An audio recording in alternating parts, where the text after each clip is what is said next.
السلام علیکم ورحمۃ اللہ وبرکاتہ۔ صحیح بخاری حدیث نمبر 6290 میں نبی کریم صلی اللہ علیہ وسلم نے فرمایا، جب تم 3 آدمی ہو تو تیسرے ساتھی کو چھوڑ کر تم آپس میں کانا پھوسی نہ کیا کرو، اس لیے کہ اس سے اسے رنج ہوگا، البتہ اگر دوسرے آدمی بھی ہوں تو مضاحقہ نہیں۔ یہ حدیث ہمیں صرف کانا پھوسی سے منع نہیں کرتی، بلکہ دلوں کو جوڑنے، لوگوں کی عزت کرنے اور احساسات کا خیال رکھنے کا ایک خوبصورت درس دیتی ہے۔ ذرا تصور کیجئے، 3 دوست ایک جگہ بیٹھے ہوں، ان میں سے 2 آپس میں آہستہ آہستہ باتیں شروع کر دیں اور تیسرے کو گفتگو سے الگ کر دیں۔ وہ تیسرا شخص خاموش بیٹھا تو ہوگا، لیکن اس کے دل میں کئی سوال پیدا ہونے لگیں گے۔ وہ سوچے گا، شاید میرے بارے میں بات ہو رہی ہے، شاید میں ان کے درمیان اہم نہیں ہوں، شاید یہ مجھے پسند نہیں کرتے۔ اگرچہ حقیقت میں ایسا کچھ نہ بھی ہو، تب بھی اس کے دل کو تکلیف پہنچ سکتی ہے۔ اسی لیے رحمت عالم صلی اللہ علیہ وسلم نے ہمیں ایسا کرنے سے منع فرمایا۔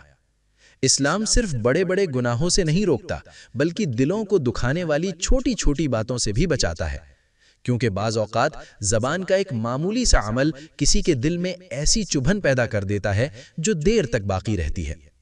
یہی وجہ ہے کہ نبی کریم صلی اللہ علیہ وسلم نے اپنے ماننے والوں کو سکھایا کہ جب تم کسی محفل میں بیٹھو تو ہر شخص کو اپنی گفتگو میں شامل رکھو، کسی کو خود سے الگ محسوس نہ ہونے دو، کسی کو یہ احساس نہ دو کہ وہ غیر ضروری ہے یا اس کی کوئی اہمیت نہیں۔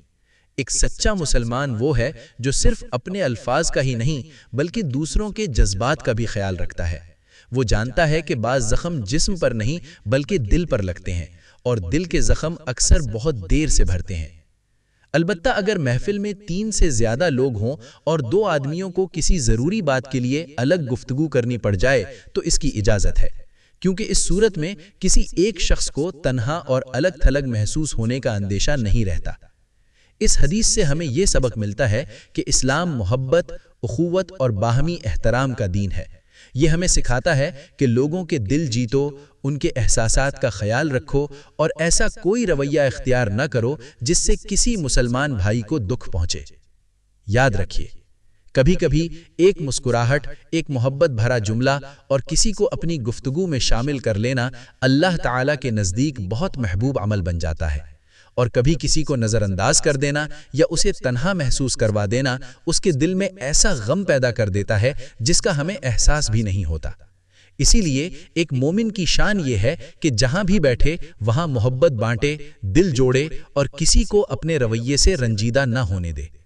اے اللہ، ہمیں اپنے محبوب نبی صلی اللہ علیہ وسلم کی اس خوبصورت تعلیم پر عمل کرنے کی توفیق عطا فرما۔ ہمارے دلوں کو نرم، ہمارے رویوں کو محبت بھرا اور ہماری زبانوں کو دوسروں کے لیے راحت کا ذریعہ بنا دے۔ ہمیں ہر اس عمل سے بچا جس سے کسی مسلمان بھائی کو تکلیف پہنچے۔ اے رب کریم، ہمارے معاشرے میں محبت، اتحاد اور اخوت کو بڑھا دے اور ہمیں ایک دوسرے کے لیے خیر خواہی کا پیکر بنا دے۔ آمین یا رب العالمین۔